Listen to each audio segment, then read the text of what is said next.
नमस्ते दोस्तों, स्वागत है एक और नई वीडियो में। तो आज हम बात करने वाले हैं एक ऐसे राष्ट्रीय उद्यान के बारे में जो अपने दुर्लभ और लुप्तप्राय स्थानीय वन्य जीव के लिए जाना जाता है।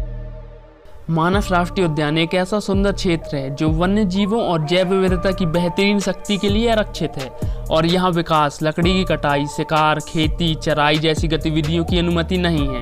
उनकी सीमाएं अच्छी तरह से चिन्हित और परिचालित हैं। मानस राष्ट्रीय उद्यान मानस नदी के तट पर हिमालय की तलहटी में स्थित है। पार्क अपने दुर्लभ और लुप्त प्राय स्थानीय वन्य जीवों के लिए जाना जाता है। मानस को न केवल अपनी समृद्ध जैव विविधता के लिए बल्कि इसके शानदार दृश्यों और प्राकृतिक परिदृश्य के लिए भी जाना जाता है, जिसमें कई प्रकार की वनाच्छादित पहाड़ियां, जलोढ़ घास के मैदान और उष्णकटिबंधीय सदाबहार वन शामिल हैं। और साथ ही भारत के राष्ट्रीय वन्य जीव अधिनियम 1972 की अनुसूची में 21 प्रजातियां पार्क के घास के मैदान के पारिस्थितिक तंत्र में रहती, जिनमें बाघ, एशियाई हाथी, एक सींग वाले गैंडे, सुनहरे लंगूर और सुनहरी बिल्लियां, हड़पी खरगोश, दलदली हिरण शामिल हैं। दोस्तों, मानस राष्ट्रीय उद्यान को 1 अक्टूबर 1928 को 360 किलोमीटर के क्षेत्र के साथ एक अभयारण्य घोषित किया गया था।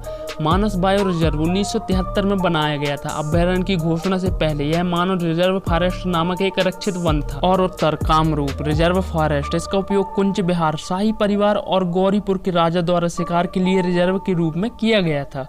बताया जाता है कि 1951 और 1955 में क्षेत्र को बढ़ाकर 391 किलोमीटर कर दिया गया था। दोस्तों, इसे दिसंबर 1985 में यूनेस्को द्वारा विश्व धरोहर स्थल घोषित कर दिया गया था, लेकिन यूनेस्को ने भारी अवैध शिकार और आतंकवादी गतिविधियों के कारण इसे खतरे में विश्व धरोहर स्थल घोषित किया था और 21 जून 2011 को इसे खतरे में विश्व विरासत की सूची को हटा दिया गया था और संरक्षण में इसके प्रयासों के लिए इसकी सराहना भी की गई थी। और साथ ही 25 फरवरी 2008 को क्षेत्र को 500 किलोमीटर तक बढ़ा दिया गया था। दोस्तों, मानस नेशनल पार्क में मानस नाम हिंदू देवता सर्प देवी मनसा से लिया गया था।